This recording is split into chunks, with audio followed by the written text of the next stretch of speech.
안녕하세요. 그 어디서도 듣지 못했던 얘기, 방산과 국제정세를 둘러싼 모든 것 작전본부의 이세환입니다. 우리 차세대 전투기인 KF-21에 관심이 뜨거운데요. 자, 이 KF-21 과연 어떤 전투기일까요? 엑스파일에서 상세하게 알려드리겠습니다.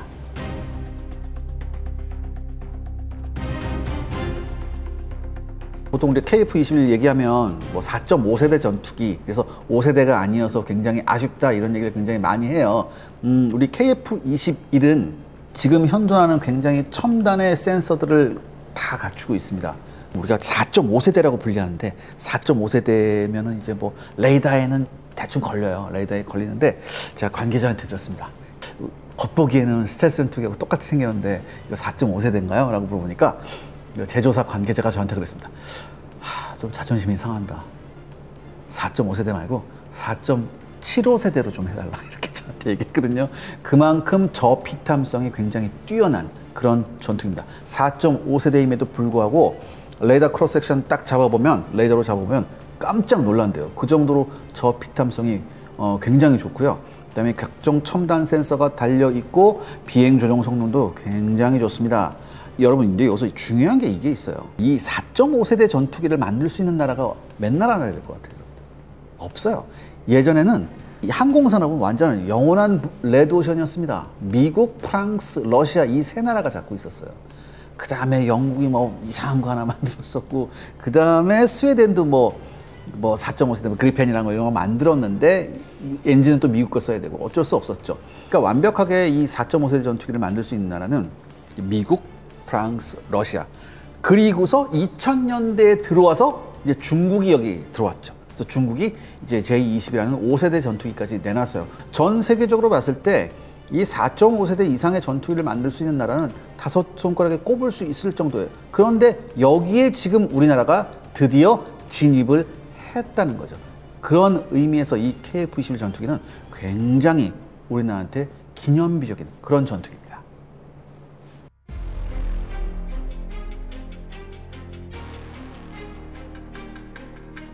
여러분, 전투기는 몇 가지 단계를 거쳐야 됩니다. 예를 들어서 처음부터 전투기가 딱 나올 때 멀티롤을 다 할 수 있는 전투기는 별로 없어요.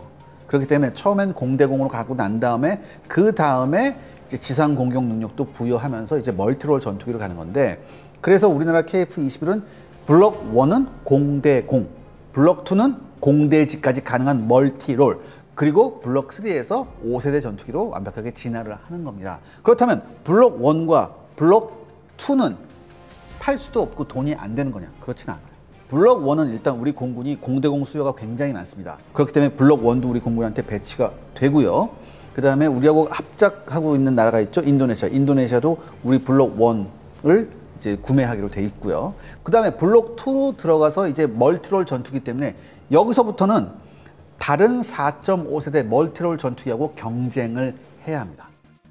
사실 블록 2로 다른 4.5세대 전투기라고 경쟁한다는 건 쉬운 일은 아닙니다. 하지만 KF-21은 뭐가 중요하냐? 일단 최첨단 센서들이 굉장히 많이 들어갔습니다. 2010년대 이후로 새롭게 나왔던 여러 가지 최첨단 센서들이 굉장히 많거든요. 이 최첨단 센서들을 우리 KF-21은 채택을 하고 있고요. 더군다나 우리 국산 A사 레이더가 들어갔기 때문에 레이더 능력도 굉장히 좋아요. 또 하나 중요한 게 있죠. 여타 다른 항공 선진국에 비해서 우리가 후발주자이긴 하지만 굉장히 스펙을 좋게 잘 뽑아냈기 때문에 가격대 성능 비해서 가장 좋은 전투기가 될 가능성이 높습니다. 물론 초도 양산이기 때문에 대당 1000억 원 가까이 가지만 이게 규모의 경제라는 게 있잖아요. 왜냐하면 우리 공군도 이 KF-21을 선택해서 엄청나게 많은 숫자를 배치해야 된단 말이에요. 양산 숫자가 늘어나게 되면 당연히 단가는 떨어지게 되어 있습니다. 그리고 이 떨어진 단가로 국제 방산 시장에서 경쟁했을 때 충분한 경쟁력이 있다고 많은 전문가들은 얘기하고 있습니다. 그러니까 블록 2, 블록 1은 이게 돈이 안 되는 거 아니야? 이렇게만 생각할 건 아니라는 얘기죠. KF-21은요 4.5세대 전투기예요. 제가 여러 차례 말씀드렸죠. 길이가 거의 한 17m 되고요. 중요한 건 항속거리가 2,900km입니다. 그리고 최대 탑재량이 7.7톤이고요. 그 다음에 쌍발 엔진이 있어요. 엔진 두 개라는 얘기죠. 이 쌍발 엔진 추력이 44,000파운드입니다. 그 다음에 최대 속도가 마 1.8이고요. 그 다음에 A사 레이더, 최첨단의 A사 레이더도 달려있는 4.5세대로선 진짜 손색이 없는 그런 전투기죠.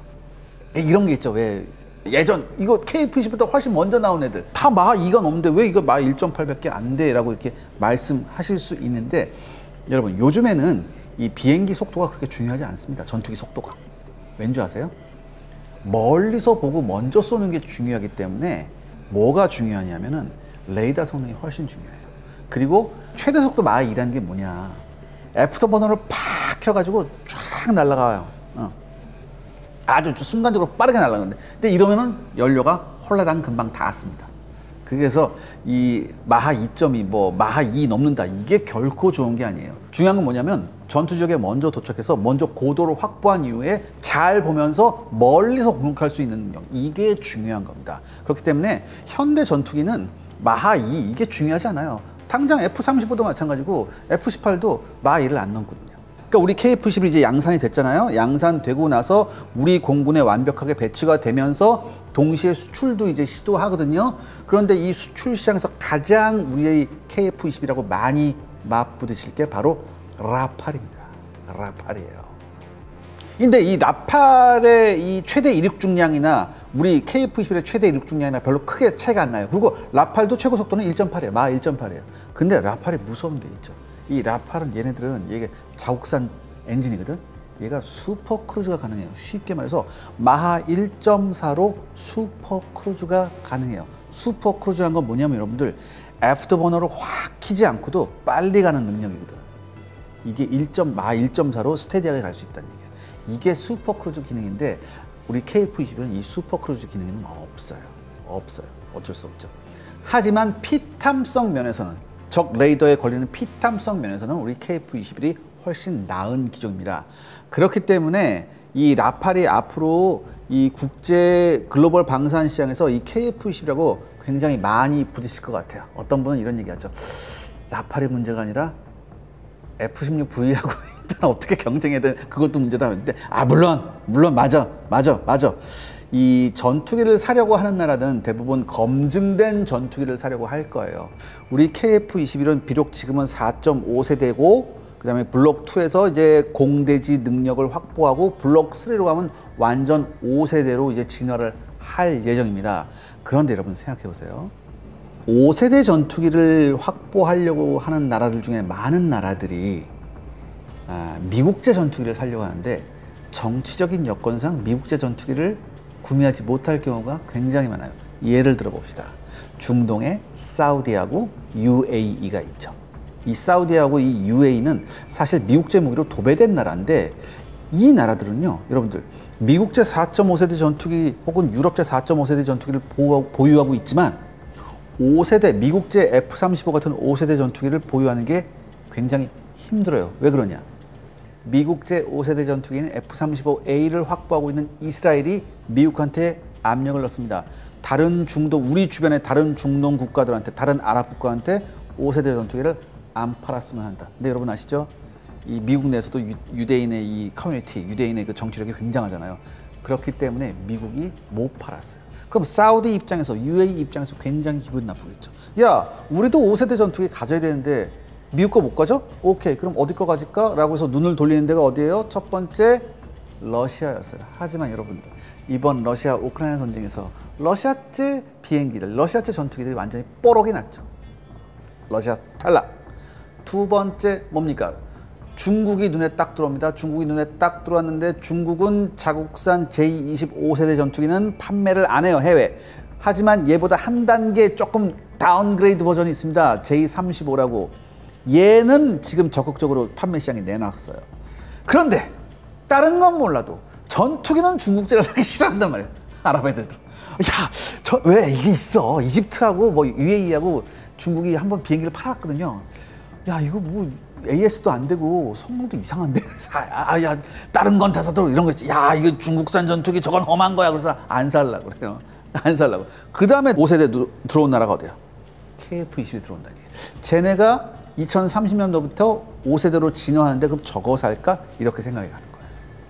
그렇기 때문에 정치적인 이유로 5세대 전투기 확보가 어려운 나라들한테 우리 KF-21은 굉장히 매력적인 선택지가 될 수 있습니다. 그렇기 때문에 굉장히 경쟁력이 있죠. 특히 지금은 4.5세대지만 블록 3에서 5세대로 완벽하게 진화를 할 거기 때문에 굉장한 경쟁력을 갖추고 있다. 아주 쏠쏠하게 우리가 국제 글로벌 방산 시장에서 재미를 볼 수 있다. 저는 그렇게 생각합니다.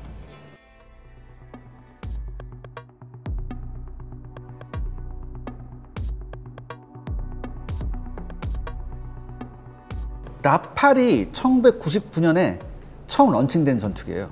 굉장히 오래됐죠, 생각보다.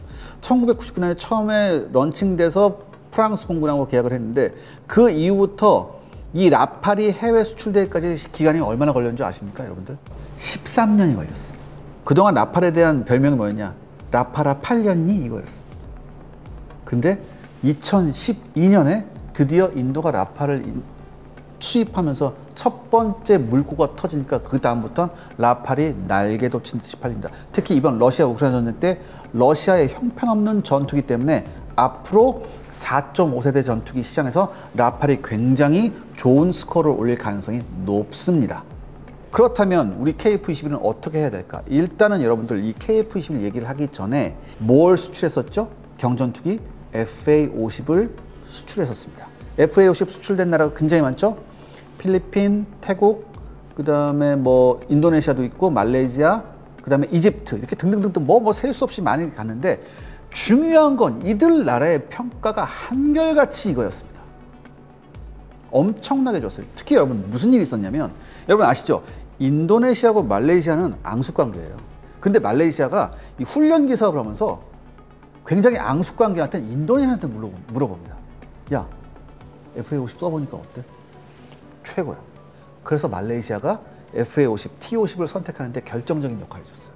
그만큼 우리나라가 이 FA-50 혹은 이 T-50이 판매를 하면서 엄청나게 좋은 이미지를 심어줬습니다.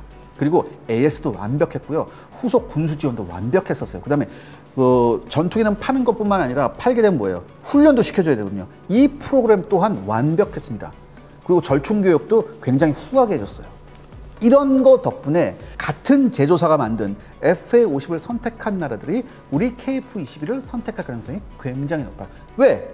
4.5세대 이상의 전투기를 선택하려고 할 때 한 번 써봤던 FA-50에 대한 좋은 기억도 있고 그 다음에 굉장히 합리적인 절충교육 조건, 합리적인 가격, 그 다음에 엄청난 애프터 서비스, 그 다음에 후속 군수 지원, 여기에다가 마음에 쏙 드는 교육 훈련까지.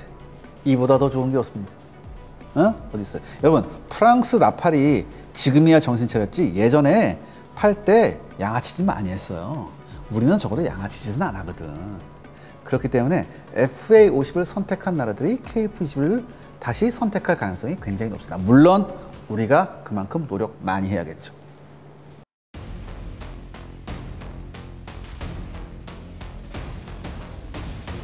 우리가 KF-21을 처음에 개발할 때 반대하는 목소리가 굉장히 컸었습니다. 과연 항공불모지인 우리 대한민국에서 이렇게 최첨단 전투기를 만들 수 있을 것 같아. 에이, 안 돼. 그거 안 돼. 그냥 외국 거 사오는 게 나아. 이렇게 얘기하는 사람들 굉장히 많았었습니다. 그래서 KF-21 개발 조건에 뭐가 있었냐면 여러분들 해외 파트너가 꼭 있어야 된다는 이게 있었어요. 즉 해외 파트너가 없으면 KF-21 탄생 못했어요. 그런데 여러분 생각해 보세요. 항공불모지에서 최첨단 전투기를 우리 한국이 만든다. 그럼 해외 파트너 여기 붙어라. 붙었어요. 미국 굉장히 비웃었습니다. 할 수 있다고 해봐. 하지만 우리 못 도와줘. 아무도 한국은 해낼 수 있으리라고 생각을 안 했어요. 그때 들어온 게 어디냐? 인도네시아였어요. 그래서 인도네시아가 분담금의 전체 개발비의 20%를 분담하겠다는 이런 여러 가지 조건으로 들어왔기 때문에 비로소 KF-21 개발이 스타트될 수 있었습니다. 인도네시아가 참여한 건 블록 1 사업까지예요. 블록 1 사업까지가 인도네시아가 참여하는 거예요. 블록 2 사업부터 우리가 새로운 파트너를 찾아야 돼요.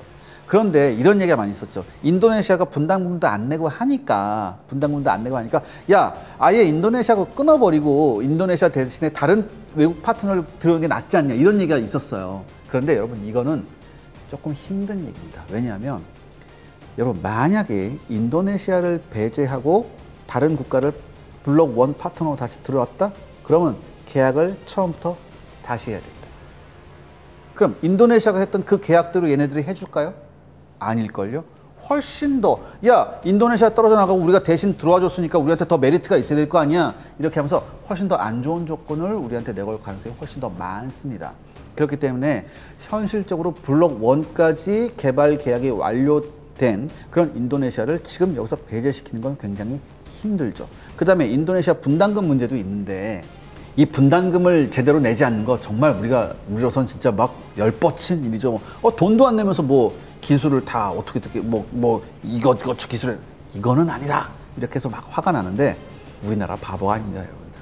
걔네가 그래서 어떻게 했어요? 계약을 바꿨죠. 어떻게? 걔네가 분담금 내는 만큼만 기술 이전을 해주겠다. 그래서 분담금 내라 라고 해서 지금 인도네시아가 여러 가지로 지금 준비를 하고 있는 걸로 제가 알고 있어요. 여러 가지 절충 교역도 다시 한번 손을 보고, 그 다음에 꼭 현금이 아닌 다른 방법도 여러 가지로 좀 생각을 하고 있거든요. 그러니까 제가 왜 이렇게 말씀드리면, 우리가 처음으로 지금 최첨단 전투기를 만들고 있는데 그 첫 번째 사업 파트너를 들여왔어요. 물론 그 사업 파트너가 우리를 굉장히 곤혹스럽게 만들고 괴롭히고 있지만, 여러분 생각해 보세요. 이 첫 번째 파트너부터 빠그러진다? 그러면 이게 대외적으로 굉장히 안 좋게 보입니다. 아, 저 KF-21은 해외 파트너가 있었는데 그 해외 파트너가 완전 빠그러져서 이상하게 지금 흘러가는 그런 거구나. 즉 한국하고 파트너십을 맺으면은 어떻게 될지 모르겠는데, 이런 안 좋은 인상을 심어줄 수도 있습니다. 그렇기 때문에 우리가 좀 속은 터지지만 어쨌든 인도네시아하고 우리가 끝까지 가야 돼요. 그리고 이건 제가 솔직히 똑같은 말을 제조사 관계자한테 물어봤어요. 그런데 제조사 관계자들은 전혀 다른 얘기를 하는 거예요. 인도네시아하고 파트너하면 안 된다. 그렇게 되면 우리 사업 자체 진행이 안 된다. 이렇게 얘기를 하는 거예요. 그리고 여러분, 칼자루는 우리가 쥐고 있습니다. 돈 안 내면 비행기 안 주면 되는 거예요. 그러니까 너무 우리가 이 인도네시아 때문에 스트레스 받을 필요는 없어요. 분담금 내면 그때 돼서 우리가 약속한 만큼만 해주면 되는 거예요. 그리고 나중에 얘네가 보겠죠. 우리가 KF-21이 성공적으로 우리 공군에 배치가 되면서 이렇게 되면은 아마 거기 분위기도 달라질 거고, 그 다음에 여러분들 인도네시아한테 모든 거 기술 다 퍼주는 건 아니에요. 제발 그렇게 생각하지 마세요. 전혀 아니고, 우리가 주로 인도네시아한테 제공하는 기술이 뭐냐면은, 인도네시아는 그 계약 조건에 뭐가 있었냐면은 자기네 나라에서 KF-21을 자기네가 쓸 걸 양산하는 그런 계약이 있거든요. 그렇게 될 때 자국에서 생산할 수 있는 기반 시설이 대부분이에요. 그러니까 어떤 최첨단의 KF-21 기술이 전부 다 인도네시아에 넘어간다? 전혀 아니에요. 전혀 아니니까 걱정을 안 하셔도 돼요. 물론 인도네시아가 굉장히 우리 속을 썩이는 건 맞습니다. 더군다나 보안 문제까지 터졌죠. 굉장히 마음에 안 드는데, 그럼에도 불구하고 우리가 KF-21을 완벽하게 성공시키기 위해서는 어느 정도 달래가면서 인도네시아를 끝까지 끌고 갈 필요가 있습니다. 그러니까 여러분들, 세상 사는 게 더러운 거예요. 두 번째 뭐냐면 이 KF-21의 국산화 문제예요. 특히 여러분들, 전투기에서 가장 핵심적인 부품이 뭐냐면 엔진입니다. 이 엔진이거든요. 이 엔진이 미제 엔진이에요. 미국제 엔진. 아직 우리가 굉장히 수준 높은 항공기용 엔진을 만드는 것이 부족해요. 우리 기술력이 부족하거든요. 특히 소재 부분에서 굉장히 우리가 지금 고전을 면치 못하고 있는데, 이거는 중국도 마찬가지입니다. 결국에는 여러분들, K9 자주포나 K2 전차나 해외 판매할 때 우리 발목을 잡았던 게 국산 파워팩, 국산 엔진이었어요. 근데 이 문제를 결국엔 우리가 해결을 했거든요. KF-21도 마찬가지입니다. 우리가 KF-21을 만약에 중동에 팔려고 해요. 중동에 팔려고 하는데 엔진을 공급한 미국에서 싫어, 노 해버리면 못 파는 거예요. 수출 통제가 된단 말이에요. 그렇기 때문에 결국에는 전투기의 심장인 엔진을 국산화하는 게 가장 중요한 문제입니다. 엄청나게 중요한 문제예요. 더군다나 또 뭐가 있느냐. KF-21은 우리 국산 전투기이기 때문에 우리 국산 공대공 무기, 국산 공대지 무기들이 필요해요. 국산 공대지 무기들은 그나마 좀 개발된 게 많이 있는데, 아직은 국산 공대공 무기가 개발 중에 있습니다. 완벽히 개발된 게 아니에요. 왜냐하면 여러분, 이게 있어요. 외국에서 특히 미국제 미사일을 쓰려고 하잖아요. 그럼 미국제 미사일 쓰려고 하면 미국이 원칙이 있습니다. 자국제 공대공 미사일 쓰려고 하면은 자국제 레이더를 달아야 돼요. 그래야지 인티그레이션 통합시켜주니까. 그런데 한국제 국산 A사 레이더가 있는데 미국제 미사일 단다? 이걸 통합시켜줘? 안 해줍니다. 그리고 만약에 한다 하더라도 엄청난 비용을 요구해요. 그렇기 때문에 우리가 뭐예요? 특히 유럽제 미티어 미사일을 우리가 쓰고 이 미티어 미사일을 기반으로 한 국산 공대공 미사일을 지금 개발하고 있죠. 다시 말해서 우리가 전투기를 팔려고 하면 K-90을 팔려고 하면 이 하드웨어뿐만 아니라 여기에 부과되는 소프트웨어도 같이 팔아야 되거든요. 이것도 생각을 해야 됩니다. 같이 개발해서 같이 우수한 걸 개발해야 된다. 이런 문제가 아직까지 있어요. 그러니까 사실 이 무장 문제, 이 무기 문제는 그나마 조금 덜한데 이 엔진 문제는 굉장히 좀 어렵습니다. 앞으로 이제 우리나라 이제 업체에서 개발을 하고 있는데 이 업체도 솔직하게 10년 정도 보고 있더라고요, 앞으로. 그러니까 솔직히 말해서 우리가 아무런 제재 없이 아무런 외부의 수출 통제 없이 우리 KF-21을 온전히 우리 마음대로 운용하고 팔려고 하면 결국에는 전투기의 심장인 엔진을 국산화하는 것이 반드시 필요하다. 저는 그렇게 생각합니다. 여러분 솔직히 이 최첨단 미국의 F-35A 정비를 우리가 마음대로 못합니다. 미국 제조사 정비 인력이 와서 제조하고 유사시에 우리가 F-35A를 출격시켜야 되는데 그 미국 정비 인력들이 지금 출격 못합니다 한다고 하면 못 쓰는 거예요. KF-21에 대해서 이런 얘기도 합니다.